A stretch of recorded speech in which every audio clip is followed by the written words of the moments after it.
We thank God that we are here today with this kind of people, with this kind of a combined group of people from ages 70s, late 70s, mid 70s, to as early as 20s. So for me, this is a very great group because one of our objectives is mentorship.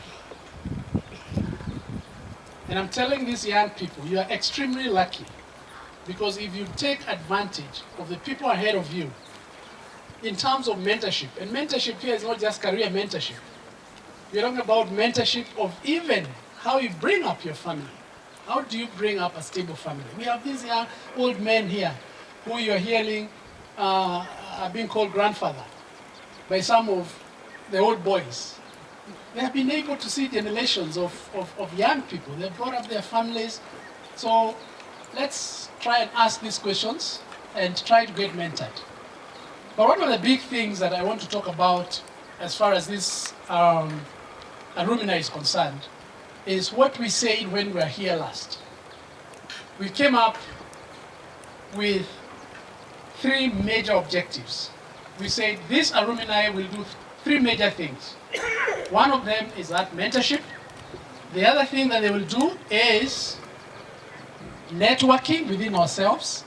And we have talked about that. I'm not sure we are taking full advantage of that. And that is why I was even bringing Eliud here, Eliud Jenga here. Because Eliud would like to train people how to do farming, serious farming. He has actually been able to succeed in that area. And I think there is a lot we can learn from him. And many more of you guys who have already done insurance, who have done banking, who have done, like I have done, manufacturing, people in hospitality industry. Let us combine those forces and be able to come up and help each other to be able to grow. So in terms of mentorship, yes, we have a lot of that to do.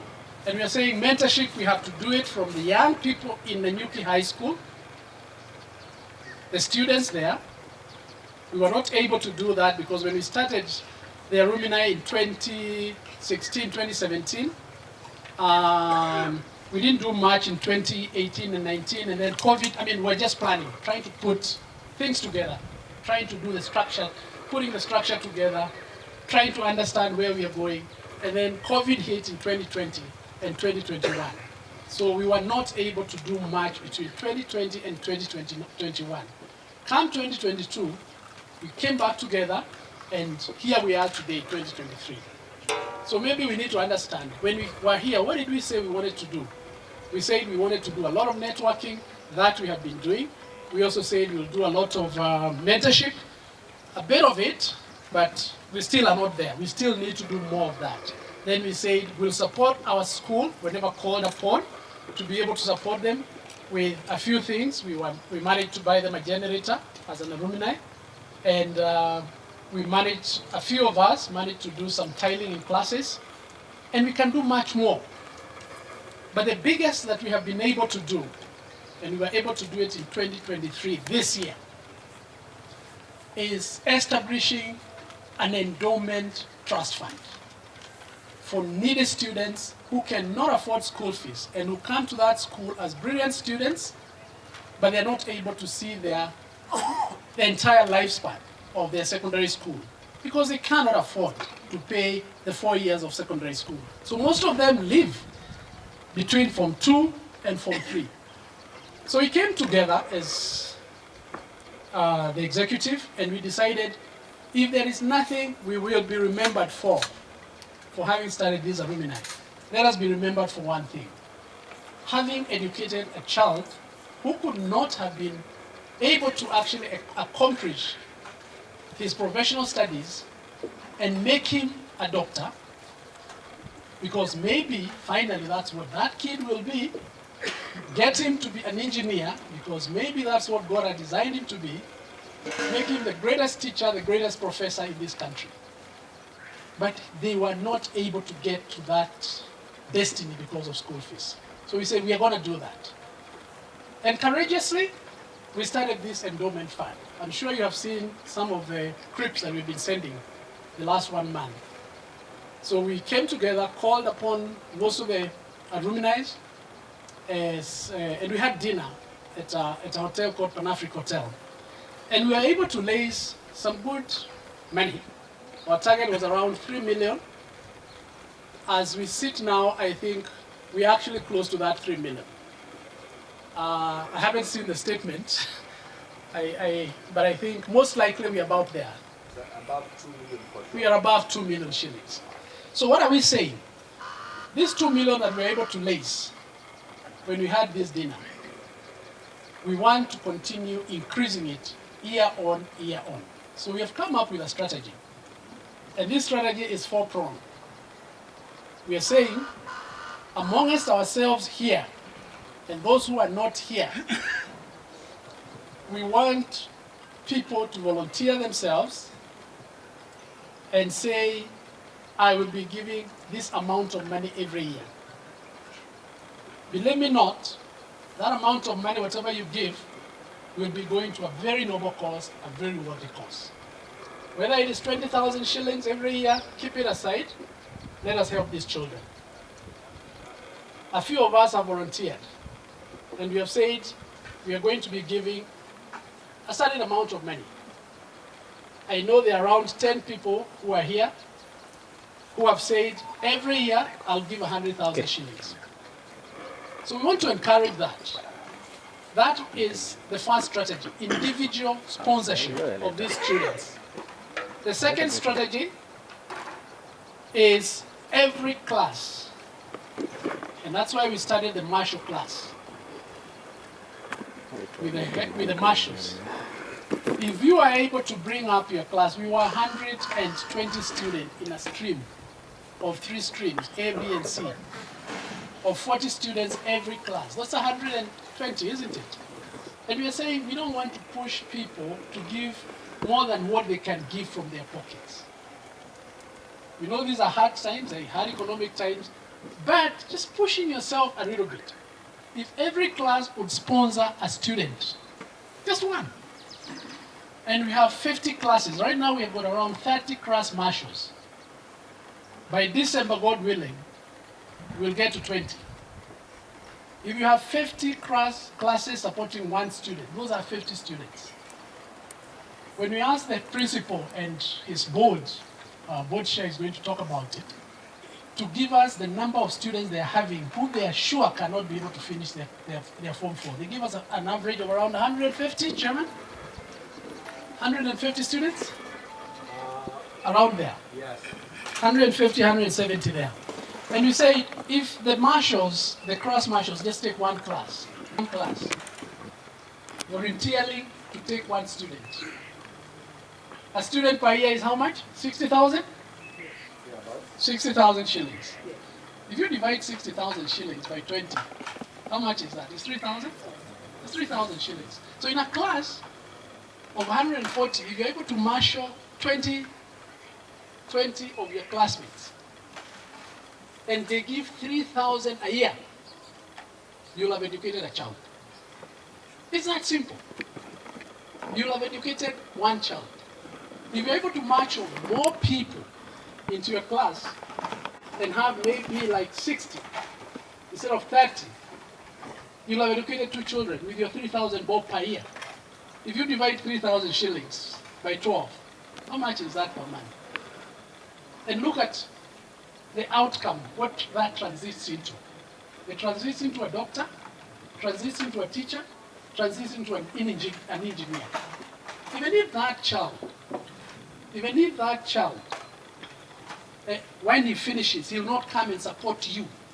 Believe me not, he will support somebody else. Even if he doesn't support you, who gave? Because of the support he got, he will support somebody else. That's strategy number 2. What is strategy number 3? Strategy number 3 is that we are planning to have a walk and a dinner every year. The kind of a dinner we had. So once we have, every year we'll have an annual dinner and we'll have a walk. The executive is very ambitious. They have kept telling me we'll have to walk from Nanyuki High School to Nairobi. That's a long distance. But there's some logistics that they will need to do to make sure that that work is feasible. But they are very, very committed to that. So next year, we are calling you. We shall work with the students of Nanyuki High School, all the way to Nairobi, flagged from our school, our old school, and received KICC Nairobi. at KICC Nairobi. And that's why we'll need Professor to come and receive these people. From wherever you'll be, Kuja Nairobi, you receive the first person we'll have arrived there. That's strategy number 3. What about strategy number 4? Strategy number 4 is what you saw me trying to do here with Ariod. Corporate sponsorship. So we are going to talk to the corporates. It's something we call CSR, corporate social responsibility. Every organization has a CSR budget. If we accumulate this amount of money to a certain amount, we are saying because that money we don't want it to sit without any interest. We'll only use what is required for that year to sponsor those children. The selection of this needy student is going to be extremely robust because as an alumni, we believe in transparency, we believe in integrity. We do not want any cent contributed by you people to go to wrong hands. So we are looking at a way of having a committee that will be able to pass and say, yes, this is a needy child. Walking all the way from the chief, from the pastor, and getting that information. Because we know it can be abused. So we are going to take care of that. And believe me, we have a very transparent and a high integrity level of people who are dealing with your money. So do not worry. It will be taken care of nicely. They say this is a very demanding time for us to bring up children, to have stable families, but we do not understand how you guys did it because we are struggling with it. Believe me not, the generation that this team here has brought up is struggling. Very many things right now, the economy is not working as it should. They are like, we are not making it the way you guys made it. So we need to sit with them and help them, mentor them, help them understand how to treat their wives. how to make their wives happy. Because it seems like there's a struggle there. But we are there for you guys, okay? We are there for you. Take as many numbers as you can from these old boys, and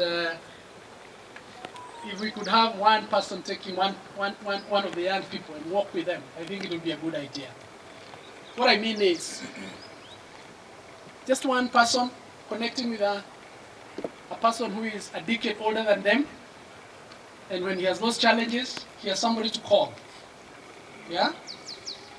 He has somebody to lean his shoulders on. That's what mentorship is all about, isn't it? But what about that same group that we are talking about? Because we are also struggling. We have our own issues. Who will help us? Who will help us? We are saying within ourselves. And that is why the class marshal thing is very, very important. Within ourselves. Let us be authentic. Let us share. A problem shared is a problem half solved, isn't it? That's what we used to call you. A problem shared is a problem half solved. I know Kipe wanted to talk about something here, but I would prefer that he does that in his group once we do the breakout teams, because he has some advice to give to people between 60 and 65. So I want to finish there, because what I needed to let you know is what have we done, where are we coming from, and where we are going. Because that is important.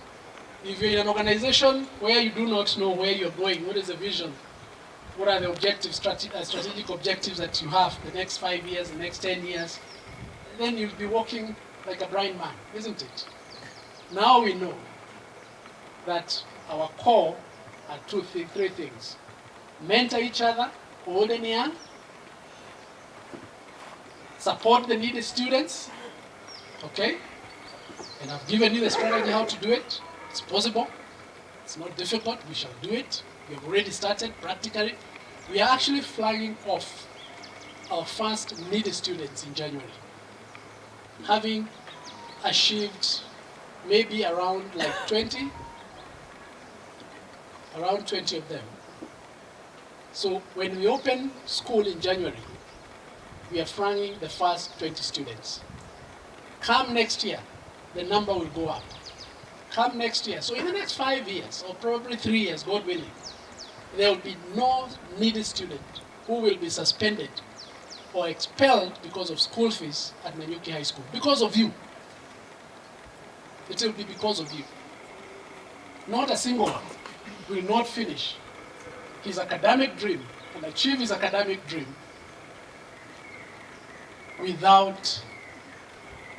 because of school fees. We will eliminate that completely. And we will be an alumni that will be known for doing that. Our theme this year was Ubuntu. You are because I am. And we are because you are. I'll give you a simple example of Ubuntu. Our friend Kibe, and he has given me the permission to do that, called me another day and he told me, you know what, my brother? I don't know what has happened to my family. They don't want to see me. He's here with us.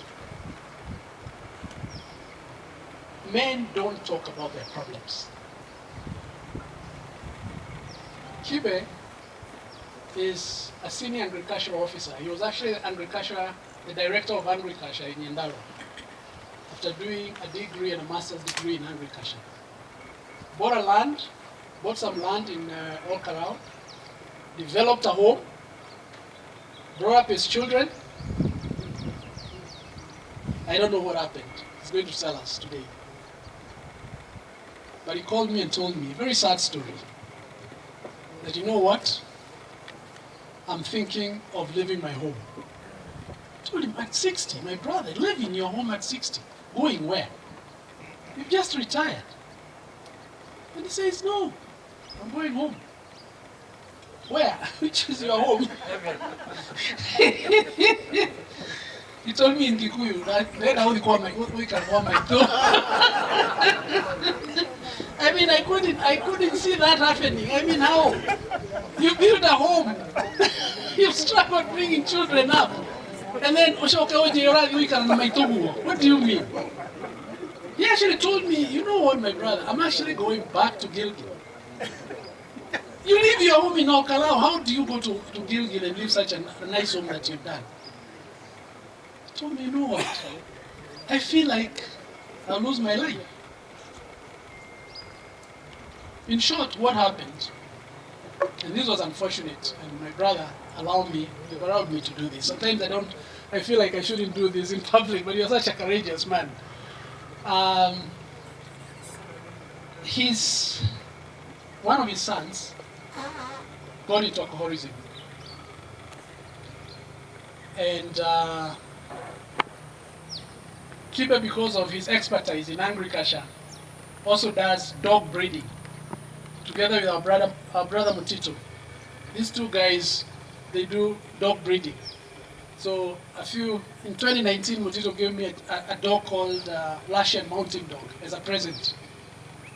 The size of that dog is actually this size, and it looks like a lion. So if people see it, even if it's a friendly dog, they will not want to come closer to it. He has several of them. So he also gave Kibe one. He gave Kibe two, because Kibe is a dog breeder, and Kibe breeded the Russian Mountain Dog with a German Shepherd, and got a completely different kind of a breed that is so huge. And we exchanged, because we are good friends. He came and I gave him some 2 sheep. I had done some breeding of Dobermans. I had gotten some nice Dober goats. So I gave him 2 doggers, and then a time came when I needed an extra dog to keep the dog that my brother had given me company in my home. So he gave me a crossbreed of a German Shepherd and a Russian Mountain Dog. It is 8 months old, and it looks bigger than now the Russian Mountain Dog. I don't know what I'm going to do. You let me know what I'll do with that dog, because it's too big now. I mean, I don't know. But anyway, that's what friendship is. But to cut the story short about Kibe, his son sold the 2 doggers I had given him to go and get Kanywaji. Then he sold the dogs, and when Kibe came home and tried to find out why he did that, and told him, and mind you, he had actually left his home. He was a married guy, threw the family away and came home. And now staying with Kibe and, of course, his wife in the home. So when Kibe tried to say, why are you doing this?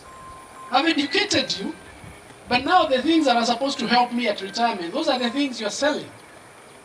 Get out of this home and go back to your home. Do you know what the boy told him? This home belongs to me too. You have no right to tell me to leave. Dori naro dara we kade. Wa go nyikata wo go ne go onani. So Kibe told the mother, talk to your son. The mother told Kibe, no. What he's telling you is the truth. What he's telling you is that you have no right to chase my son away. That's the time Kibe called me. And now he was insisting, I am leaving. I need to go too. Because these people might what? Might kill me. So those are the challenges that some of us are going through. You are not able to tell this to anybody else. Because maybe, as a man and your ego, you do not want anybody to know what is going on in your family. I am urging you, brothers, let's talk about our challenges to each other. A problem shared is a problem solved. That is the essence of being an alumni. If we cannot be able to help each other during such times, we just meet and eat and go home, then we're not helping each other. We need to help each other, mentor each other, support each other. And that's why we came up with the idea of class marshals. We say, today we are going to sit as classes.